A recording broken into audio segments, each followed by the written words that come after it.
quão grande amor nos tem concedido o Pai, que fôssemos chamados filhos de Deus.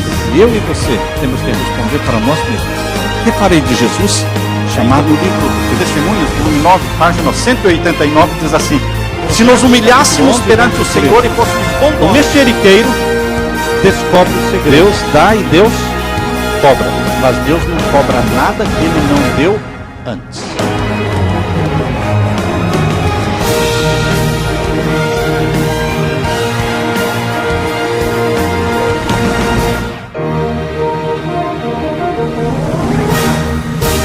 Antes de iniciarmos o estudo da palavra de Deus, vamos orar. Pai querido que estás nos céus, estamos aqui para te adorar. Estamos aqui para iniciar um ano na tua presença, recebendo as tuas bênçãos, demonstrando que somos carentes do Senhor. Somos fracos e temos consciência da nossa fraqueza. Por isso estamos aqui, porque dependemos do Senhor. Necessitamos do teu poder. Sê misericordioso conosco, manifesta-te aqui, através do Espírito Santo, ao abrirmos a Tua Palavra, que o Senhor nos prepare para recebermos Tua mensagem. Em nome de Jesus pedimos, amém. Queridos, na frente de uma igreja, na porta de entrada, estava escrito: foi a sede de Deus que me trouxe aqui. Por que você veio aqui? Quem eu trouxe aqui? Será que foi a sede de Deus que eu trouxe aqui? Hoje no mundo existem muitos tipos de sede. No Brasil existe uma sede por futebol. Existe uma sede por novelas. Existe uma sede por tantas coisas.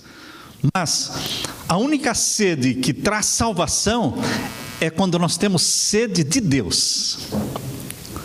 Eu estava lendo sobre um homem alcoólatra, viciado em uísque, especialmente no Jack Daniels.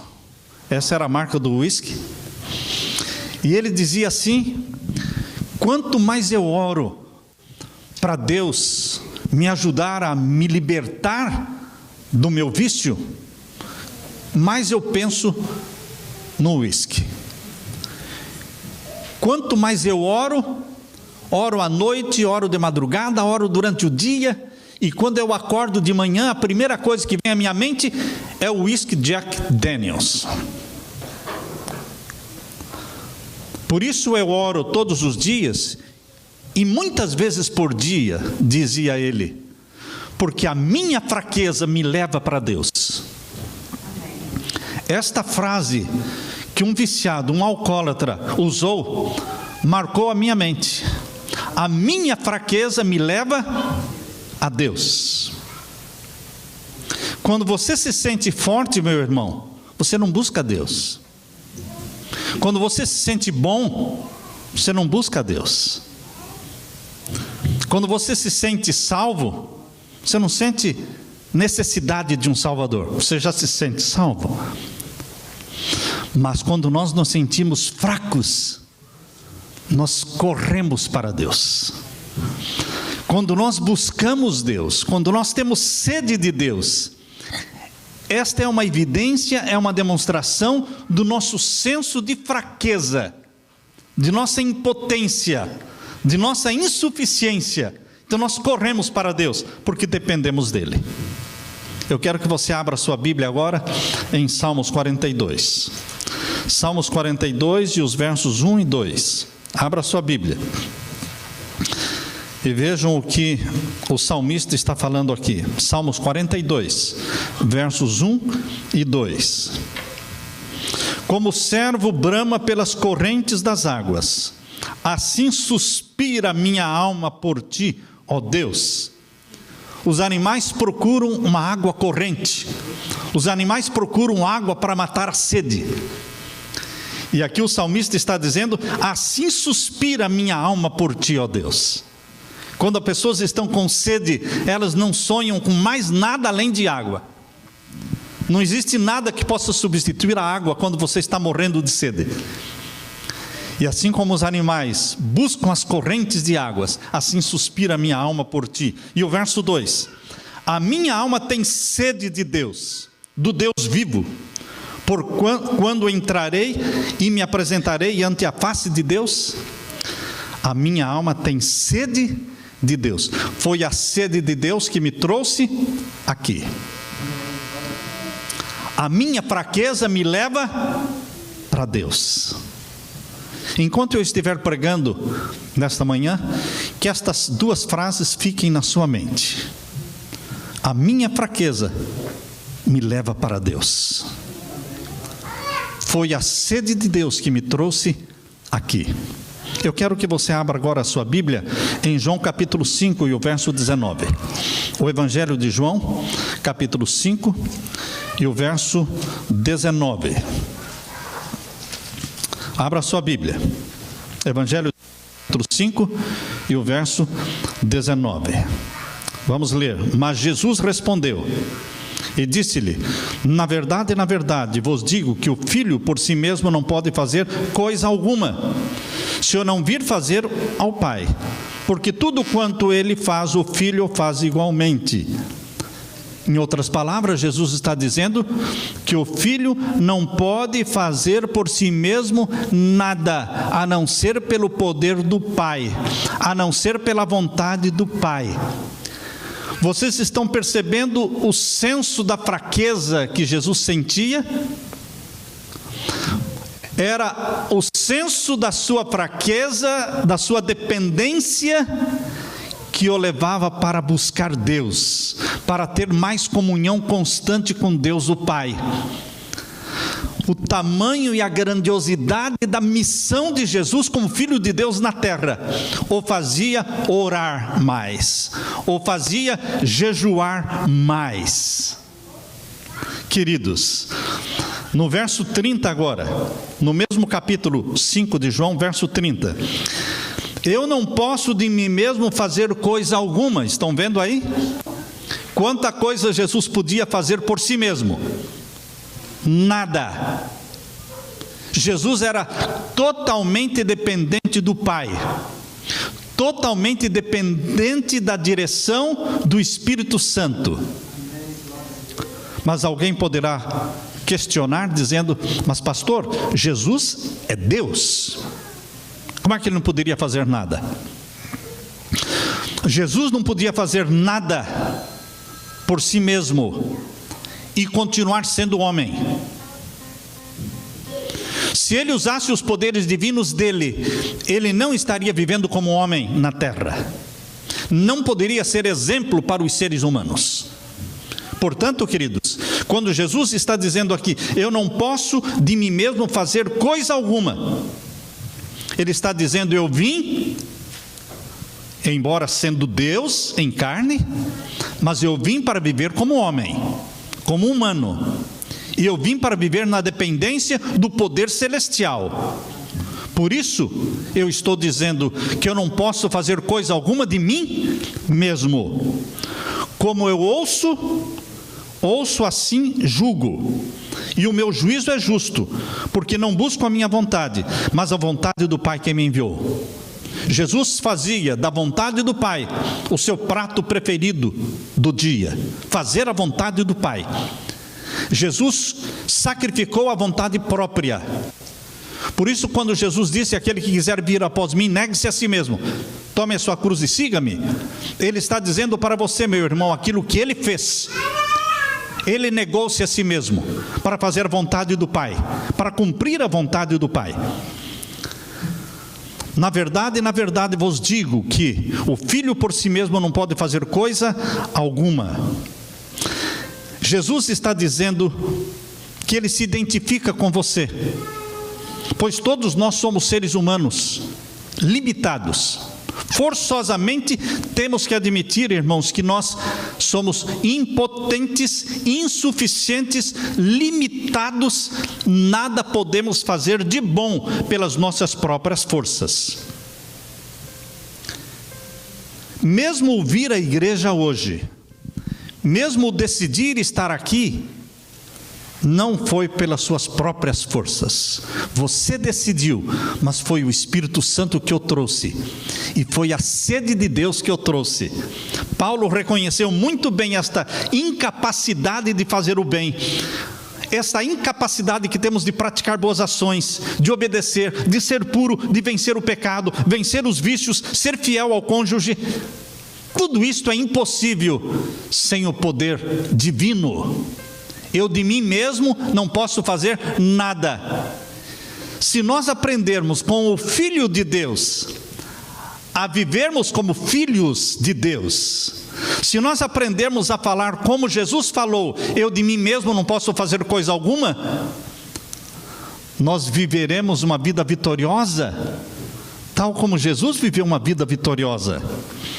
Paulo reconheceu muito bem a incapacidade humana de praticar o bem. Abra sua Bíblia agora em Romanos capítulo 7. Romanos capítulo 7 é um capítulo que abre a nossa mente para a fraqueza e impotência humana, mas também para a solução divina. Romanos capítulo 7, versos 14 em diante, nós lemos. Todos acharam? Romanos capítulo 7, verso 14 em diante. Porque bem sabemos que a lei é espiritual. Sim ou não? A lei é espiritual, santa, justa e boa. Mas Paulo diz: eu sou carnal, vendido sob o pecado. E mais, porque o que faço não o aprovo, pois o que quero isso não faço, mas o que aborreço isso faço. E se faço o que não quero, consinto com a lei que é boa. De maneira que agora já não sou eu quem faço isto, mas o pecado que habita em mim. Porque eu sei que em mim, isto é, na minha carne, não habita bem algum. E com efeito, o querer está em mim, mas não consigo realizar o bem, porque não faço o bem que quero, mas o mal que não quero, esse faço. Vocês percebem a guerra, a luta interna que existia na vida de Paulo, que existe na sua vida, na minha vida? Queridos, Paulo está dizendo, como Jesus falou: eu de mim mesmo não posso fazer coisa alguma. Como seres humanos, nós temos que viver na dependência do nosso Pai Celestial. Como seres humanos, temos que deixar que o Espírito Santo nos guie, nos dirija, nos ilumine. E agora vejam, o verso, depois desta guerra, Paulo chega então no verso 23 e diz assim: mas vejo nos meus membros outra lei, que batalha contra a lei do meu entendimento, e me prende debaixo da lei do pecado, que está nos meus membros. E o verso 24: miserável homem que eu sou, quem me livrará do corpo desta morte? Este clamor, este grito do apóstolo Paulo no verso 24, miserável homem que eu sou, este é o grito da alma humana pecadora. Este é o nosso grito. Quando nós contemplamos a lei santa, justa e boa e perfeita de Deus, e nos sentimos impotentes, insuficientes, incapazes de obedecer, quando nós nos sentimos puxados para o vício, como dizia aquele viciado: quanto mais eu oro, quanto mais eu peço, toda manhã quando acordo, a primeira coisa que vem à minha mente é o whisky Jack Daniels. Ó Senhor, é a minha fraqueza que me leva para o meu Deus. Queridos, Ele e nós precisamos reconhecer que a nossa fraqueza nos leva para Deus. Quando você acorda de manhã e sai para o trabalho sem um pensamento em Deus, sem meditar na palavra de Deus, sem entesourar a palavra de Deus na sua mente, sem buscar o batismo do Espírito Santo na sua vida, você está dizendo: eu não sou fraco. Eu posso viver muito bem o dia de hoje sem orar, sem ler a Bíblia, sem ter a minha comunhão. Mas se você tem o senso da fraqueza, você não sai sem se lançar aos pés de Jesus.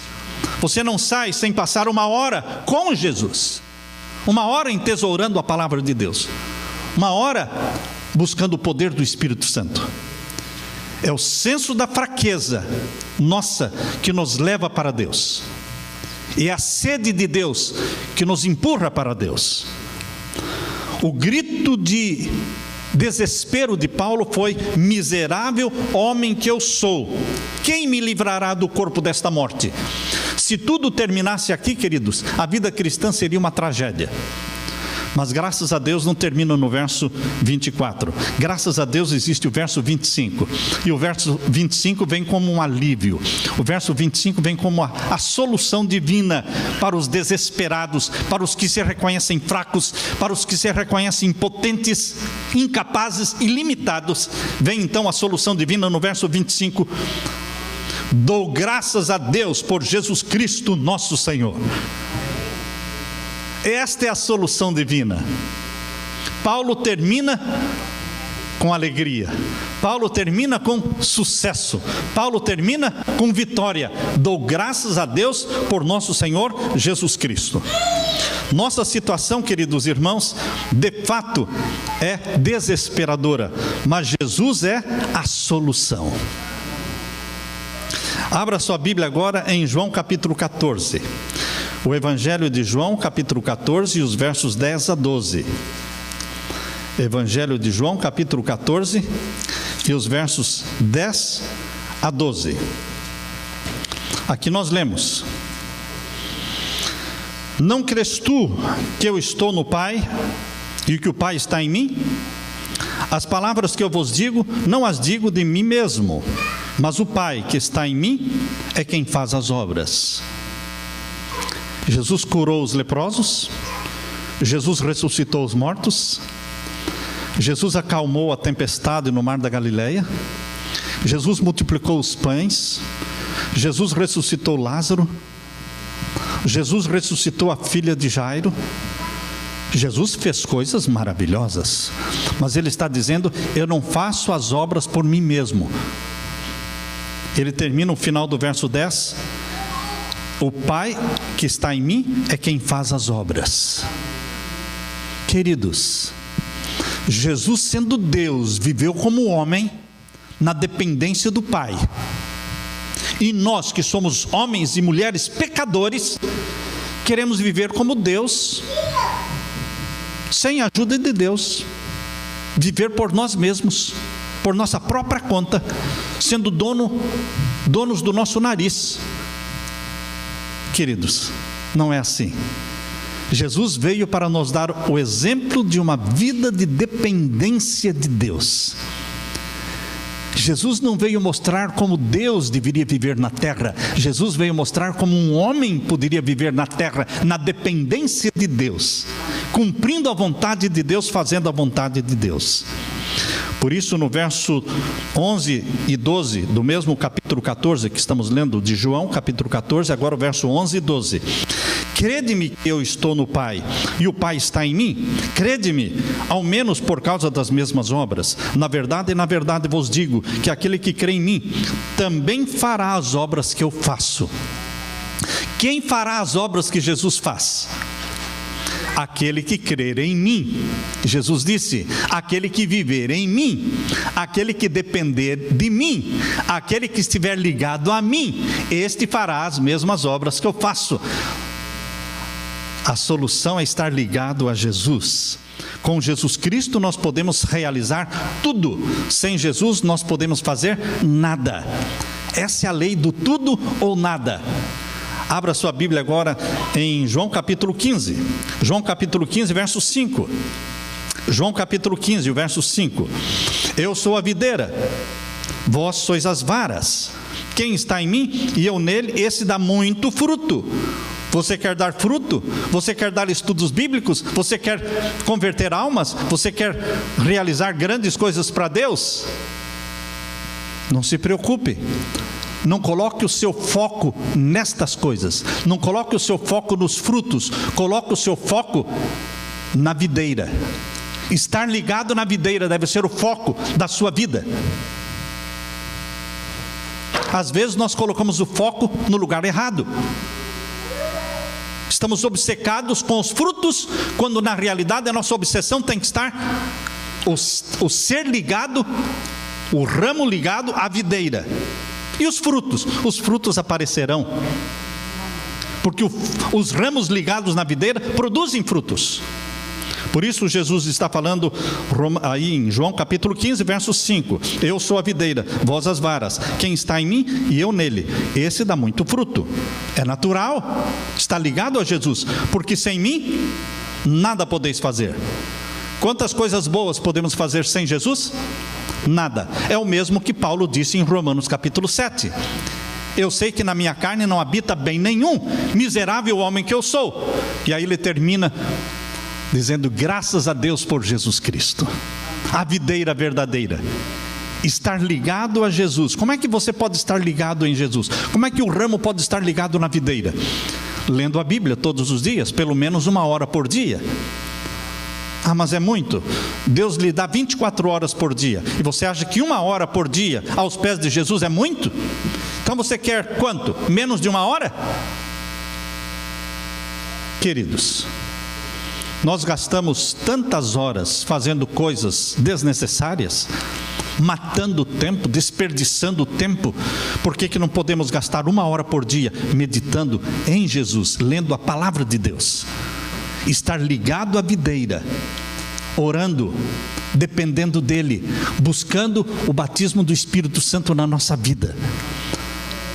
E o verso 7: se vós estiverdes em mim e as minhas palavras estiverem em vós, pedireis tudo o que quiserdes e vos será feito.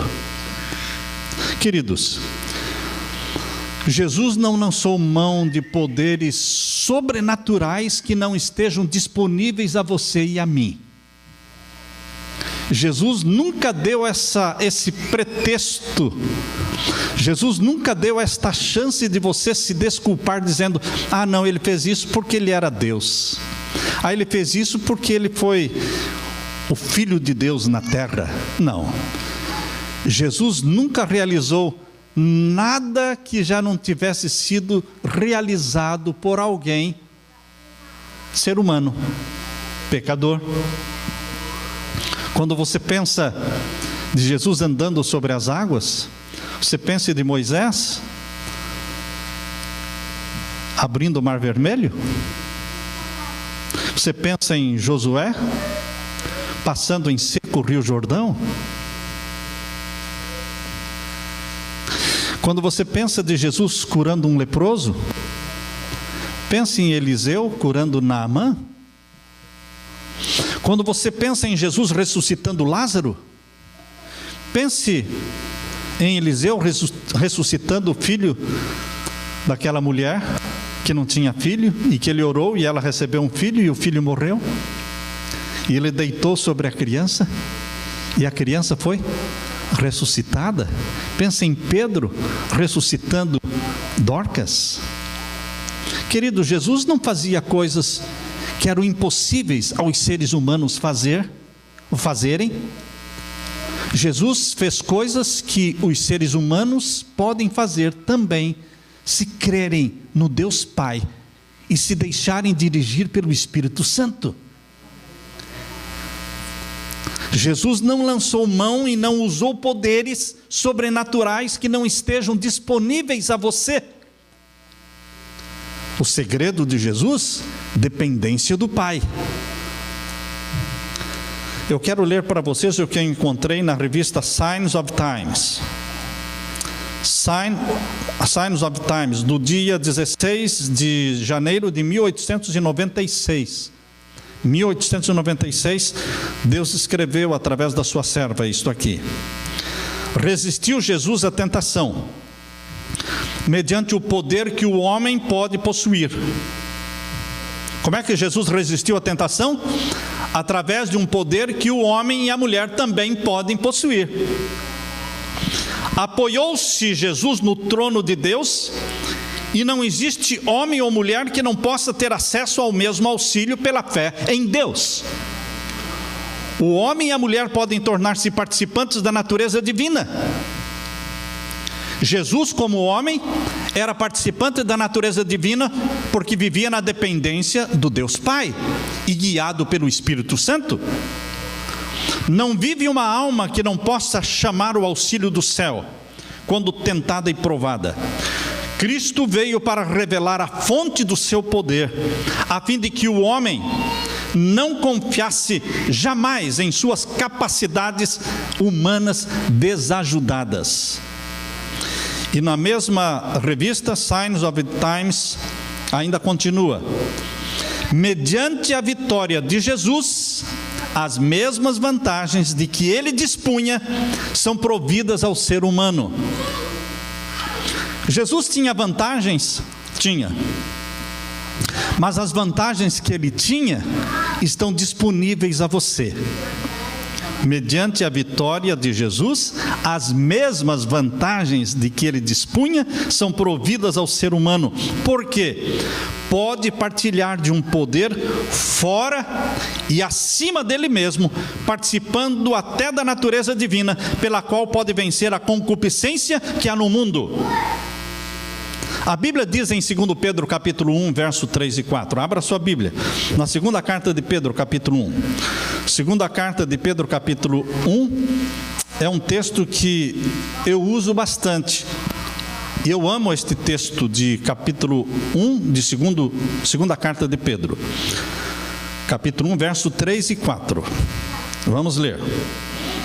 Visto como o seu divino poder nos deu tudo. Quanto que o divino poder nos deu? Tudo. Visto como o seu divino poder nos deu tudo. Tudo que diz respeito à vida. Estão percebendo aí? Deus nos deu tudo que nos diz respeito à vida e à piedade. Continua, pelo conhecimento daquele que nos chamou por sua glória e virtude. Agora verso 4. Pelas quais ele nos tem dado grandíssimas e preciosas promessas, para que por elas fiqueis participantes da natureza divina. Amém, irmãos? Havendo escapado da corrupção que pela concupiscência há no mundo. Eu gosto desta frase: para que por elas fiqueis participantes da natureza divina. Nós somos humanos. Nós somos humanos. Não temos nada de divino em nós.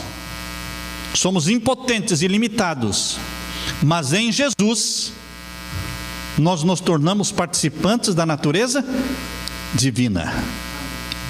E o que acontece quando você se torna participante da natureza divina?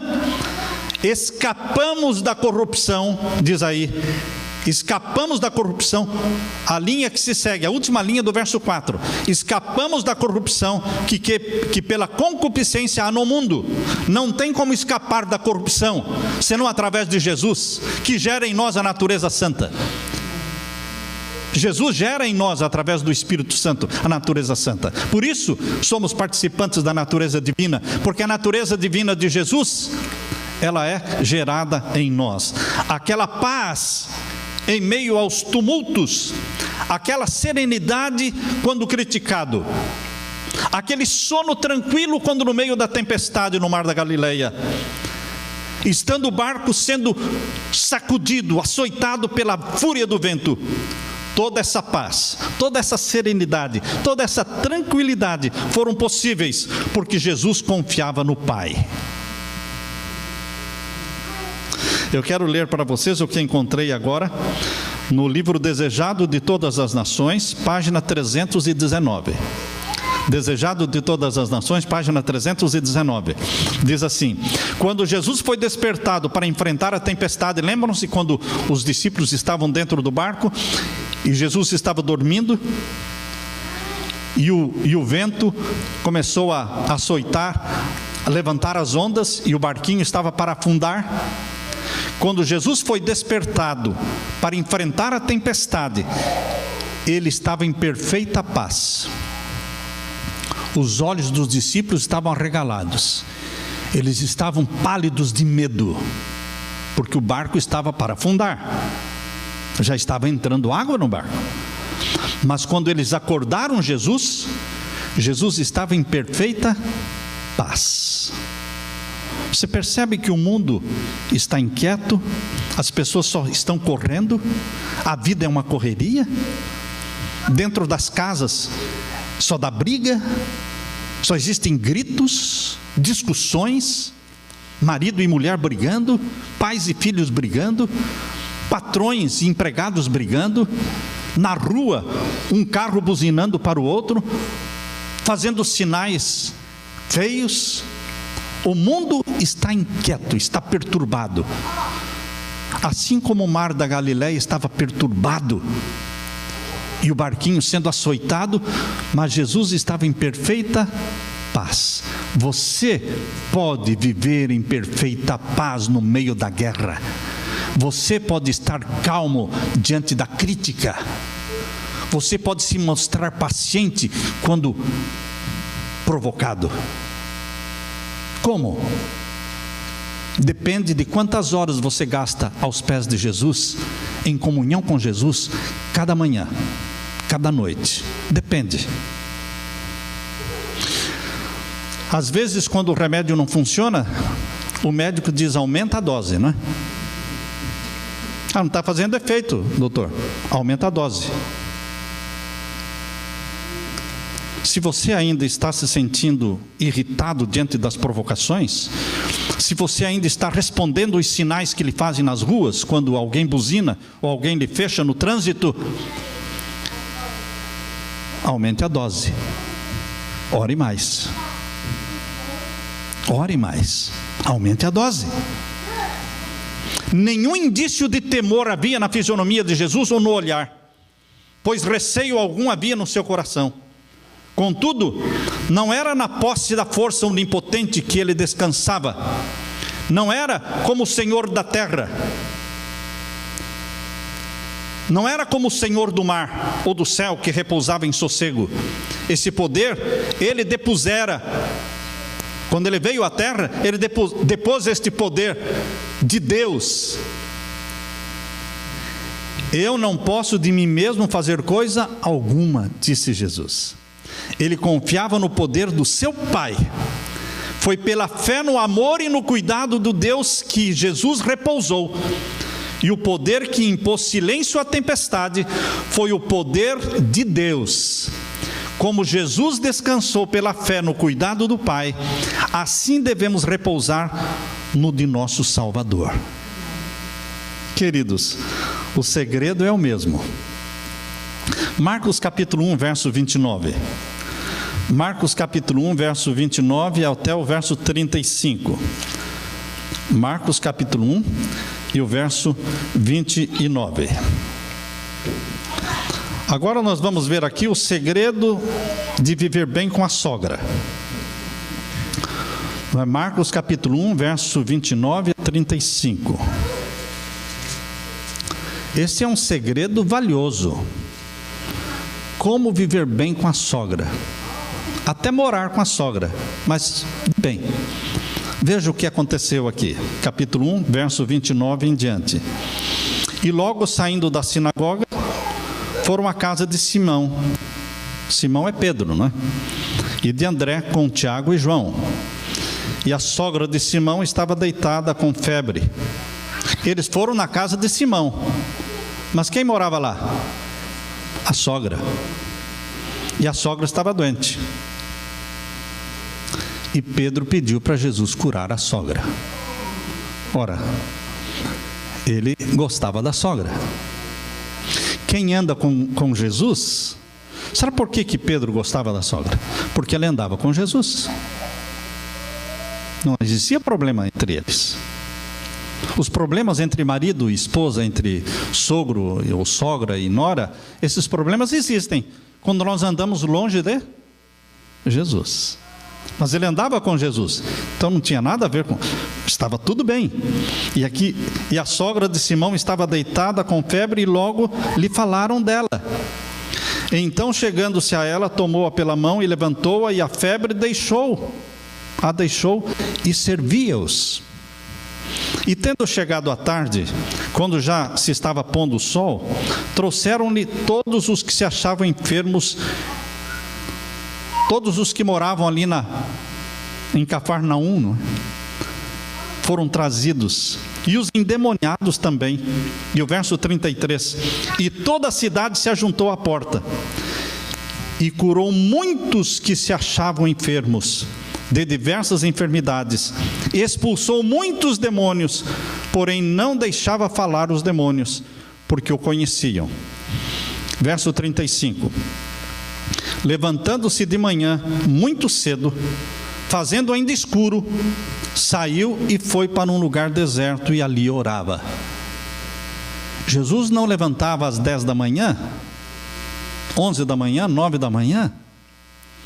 Jesus levantava ainda fazendo escuro. Por que temos que levantar fazendo escuro ainda?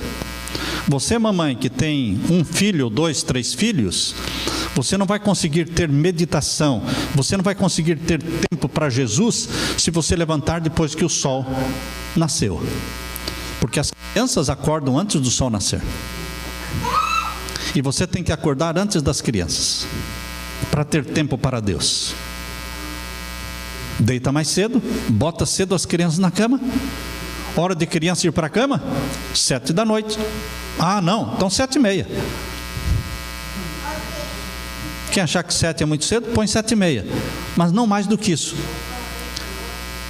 Queridos, e você vai deitar cedo também, e você vai levantar cedo. Queridos, aqui diz que Jesus atendeu os doentes, curou os enfermos, e foi até tarde da noite.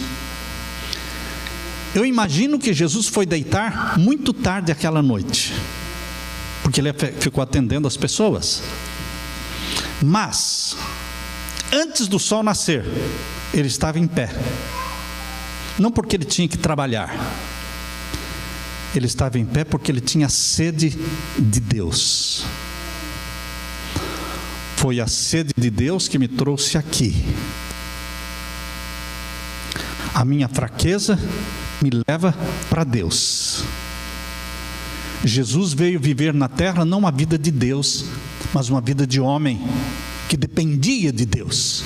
Por isso ele tinha que levantar no escuro e orar muito, comungar com o Pai muito, porque a missão dele era grande, era a missão de filho de Deus. E a missão sua, meu irmão, a missão sua, minha querida irmã, é a missão de um filho e de uma filha de Deus. Nossa missão na terra é a missão de filhos de Deus na terra. E nós não podemos cumprir com esta missão, que ela é muito grande, se nós não levantarmos no escuro, para termos comunhão com o nosso Pai, para entesourarmos a palavra de Deus no nosso coração e buscarmos o batismo do Espírito Santo. Jesus nunca tinha pressa. Jesus nunca tinha pressa. Queremos ler para você também Marcos 6. Marcos 6, 31 e 32. Marcos 6, verso 31 e 32. Verso 30, 31 e 32. E os apóstolos ajuntaram-se a Jesus e contaram-lhe tudo, tanto o que tinham feito como o que tinham ensinado. E ele lhes disse: vinde vós aqui à parte, a um lugar deserto, e repousai um pouco, porque havia muitos que iam e vinham, e não tinham tempo para comer. E foram a sós num barco para um lugar deserto. Eu sei que você trabalha duro, tem que trabalhar duro, mas queridos, Jesus está dizendo que a vida não é só trabalho. Vinde à parte um pouco e repousai. Não viva uma vida cansado. O cansaço é traiçoeiro. Você toma decisões e faz coisas quando está cansado, quando está exausto, que nunca faria se não estivesse exausto. E depois você diz: eu fiz isso porque eu não aguentava mais, estava exausto. Sim, quem está exausto, dorme. Quem está exausto, tira férias. Quem está exausto, descansa. Deus está dizendo que você não deve subestimar o cansaço, porque o cansaço é traiçoeiro. Quando o profeta Elias, o homem de Deus, estava super cansado, super exausto, ele pediu para morrer. Mas ele estava a poucos passos da trasladação para o céu, e pediu para morrer. Era hora de pedir para morrer? Não, por quê? porque ele estava exausto. Então, quando você está cansado, você, mãe, quando está cansada, trata as crianças de uma forma que não deveria tratar. Então, descanse. Coloca as crianças para descansar também. Queridos, nós temos que repousar, Jesus disse para os discípulos. Se você passa 1 hora por dia aos pés de Jesus, você repousa. Isso é descanso. Você sai da presença de Deus revigorado, animado para as lutas do dia. Jesus nunca tinha pressa.